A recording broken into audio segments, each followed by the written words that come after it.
Hello, this is Steve the Cat, host of Spooky Tales with Steve the Cat. Just doing a quick check-in from our summer vacation. We're going to take a minute and talk about the new Netflix series, Masters of the Universe Revelation. So here we go with our Summer Express review.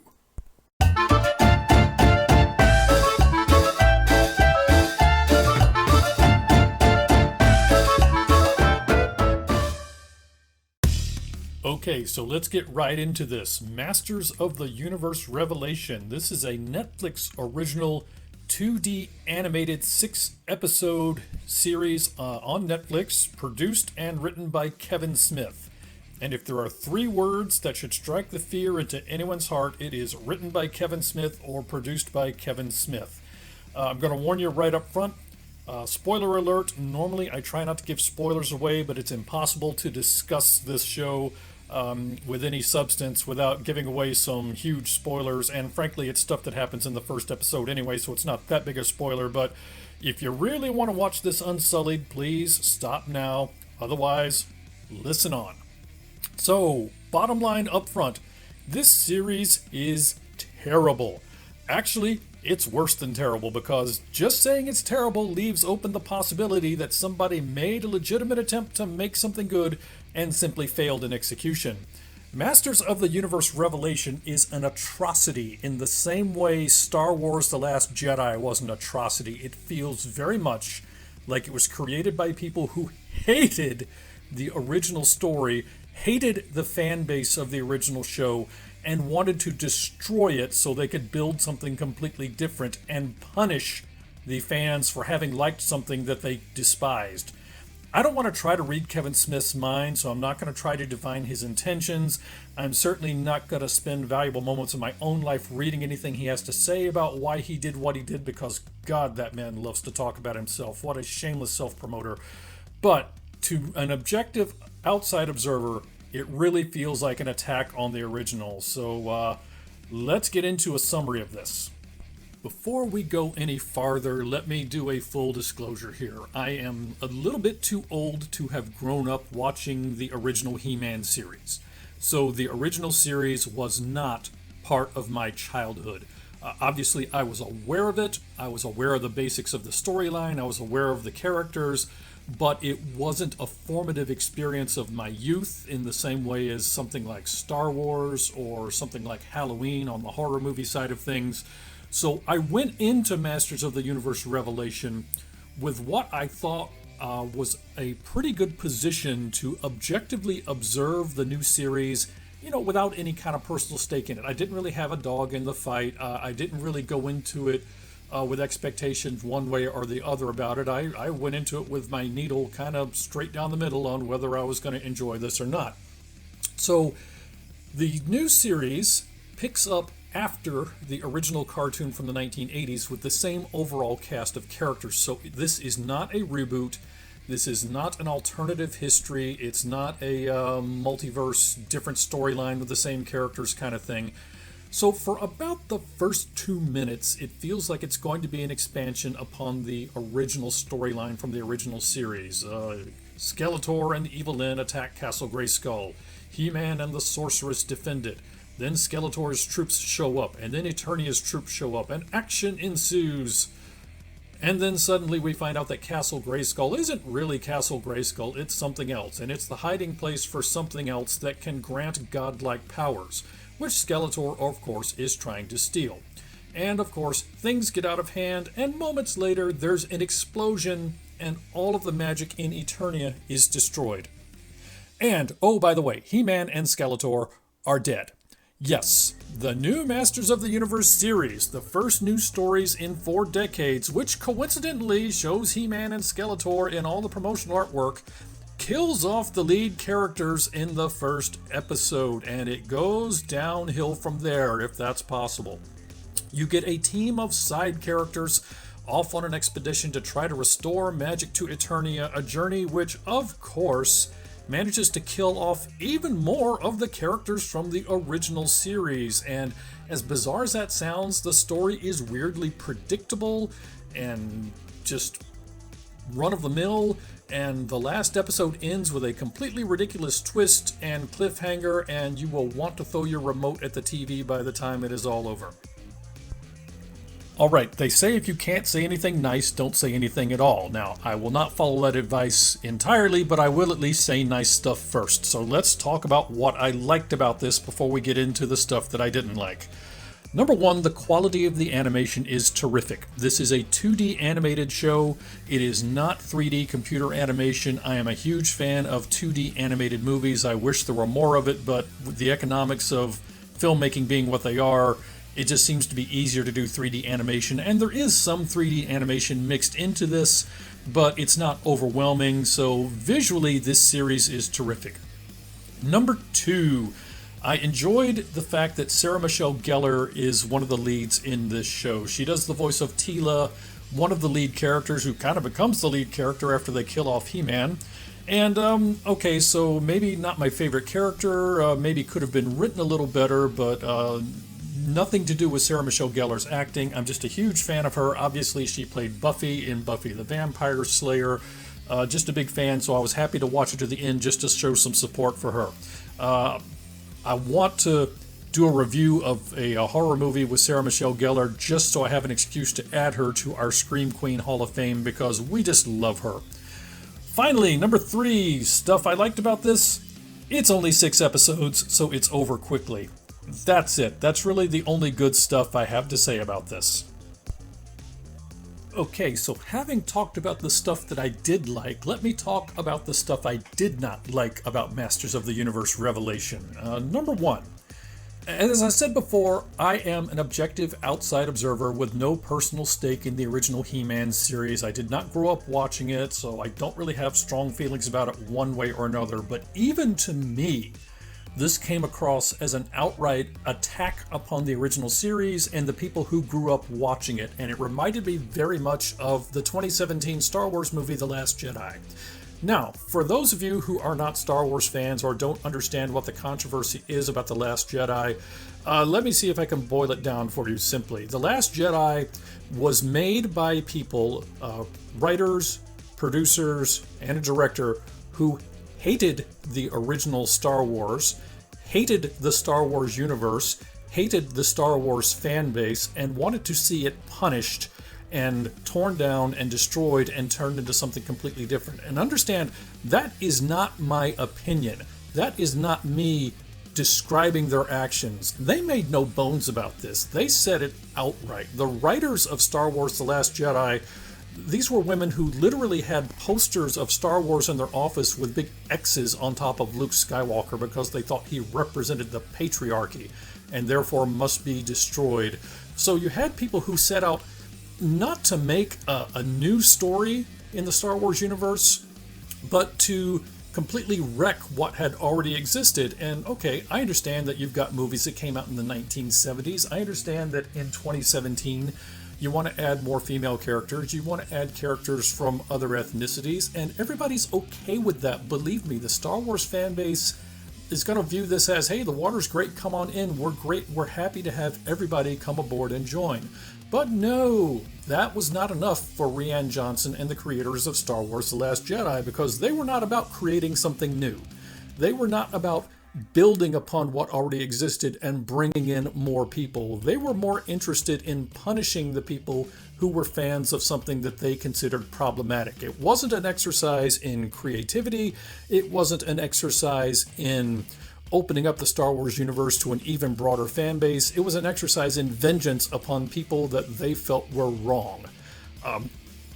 Getting back to Masters of the Universe Revelation, I don't know what Kevin Smith was thinking, and like I said, the man never shuts up, so I don't want to encourage him by listening to him, but it felt like he was the same thing here. It felt like this was an attack upon the original He-Man series, and regardless of whether or not that's what he intended, that is certainly how this came across. Second bullet, it's a Masters of the Universe series with no He-Man and no Skeletor. Yeah. Third bullet, and again, I have not read any of Kevin Smith's bloviating, but I get the impression that he wanted to do a gritty, more adult-oriented series, which, of course, is completely at odds with the fact that Masters of the Universe is a property of the Mattel Toy Corporation and is all about selling toys. So you have a cartoon series that's rated TV PG, but manages to work in zombie attacks and literally characters getting hit in the head with buzzsaw blades and impaled by spears and on and on. But they managed to keep the TV PG rating by clever editing. I don't understand how Mattel allowed this to happen. I don't see anything in this series that's going to help them sell toys. All they're going to do is antagonize the people who are already fans. So the adult collector base who would have bought new toys, not going to buy anything. The series is not going to appeal to kids because you killed off He-Man and Skeletor in the first 2 minutes of the first episode. So what are they going to do? Buy toys of Teela and the new characters you've introduced? Maybe I should introduce you to the people who marketed the toys for Star Wars The Last Jedi and all the toy vendors who were left swimming in unsold stacks of Rose Tycho action figures because nobody wanted to buy those. I don't understand how Mattel allowed this series to happen. So, in conclusion, avoid Masters of the Universe Revelation at all costs. Do not engage, do not watch. I would rate this as 1/2 paw out of 4, and that's only because the visual quality of the animation is actually quite good. If you're not a fan of the original He-Man Masters of the Universe series, there's really nothing in this that's gonna bring you into the fold. The quality of the animation is good, but frankly, if you want to watch something with good quality 2D animation, I would say watch Castlevania on Netflix instead. That's much better. If you are a fan of the original He-Man Masters of the Universe continuity, you are not going to like this series, and you are probably going to feel like it was an outright act of hostility upon your childhood. I'm not going to lie. I don't get the cult of Kevin Smith. I don't get it. I don't understand how he became the self-appointed spokesperson for comic book nerd fandom. None of us voted for him. I don't get it. I've never seen anything of his that I thought was, overwhelming. I've never read any comic books he's written that I thought were overwhelming. I just don't get it. And I certainly don't get why he made something that, in all honesty, feels like a 6-part effort at trolling the He-Man fan base. So I don't know what Kevin Smith was thinking here. Like I said, the man never shuts up, so I'm sure he will explain himself to no end. I'm not going to listen because that just seems to only encourage him to talk even more. But bottom line from Spooky Tales with Steve the Cat, avoid Masters of the Universe Revelation. If you want to watch something 2D animated on Netflix, watch Castlevania instead. If you've got kids and you're looking for something for them to watch the Netflix Voltron reboot instead, which was actually quite good. I am Steve the Cat, and that is our express review of Masters of the Universe for Revelation for Spooky Tales with Steve the Cat. Everybody have a great week. We'll talk again soon. Bye-bye. Before we go, I just wanted to put in a quick word to ask you to please visit us on Facebook at Spooky Tales with Steve the Cat. That is Tales with an A-I-L-S. Please give us a like and a share. You can follow, you can subscribe. Understand that those likes and shares and follows and subscribe are like currency in social media, so please check in if you enjoyed the show. Also, please remember to check out the other great content artists on the Psycho Bunny Death Cult family of networks. PBDC, Psychomandium 13, Roots Bleed Red, Cemetery Kids Fright Theater. There is so much great stuff out there for you. Whether you're a fan of horror or true crime or strange and weird history or unusual events, unsolved mysteries, even music and live music from time to time, we're sure to have something for you on PBDC TV, so please stop by and check us out. Thanks, we'll talk to you again soon. Bye-bye.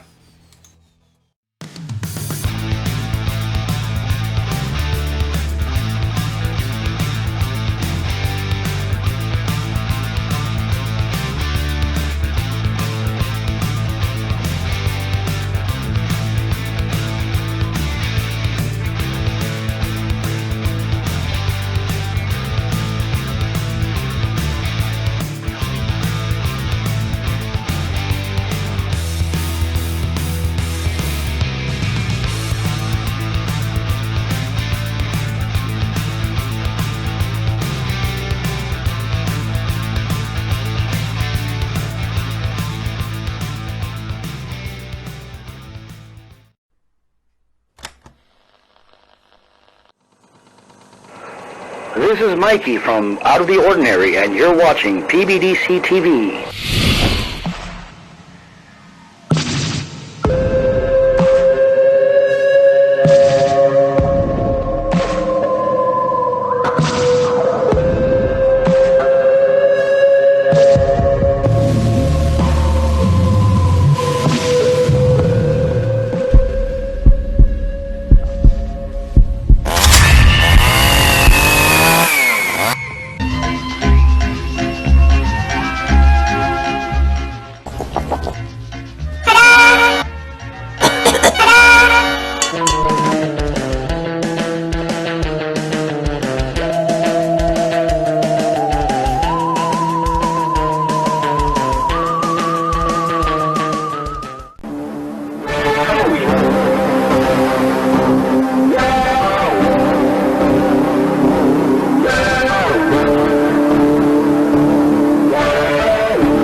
Oh, hi! First thing in the morning, when I'm listening to music and getting a little bit of time for some creepy research, I'm always representing with my PBDC merch. What a better way to have a cup of coffee in the morning.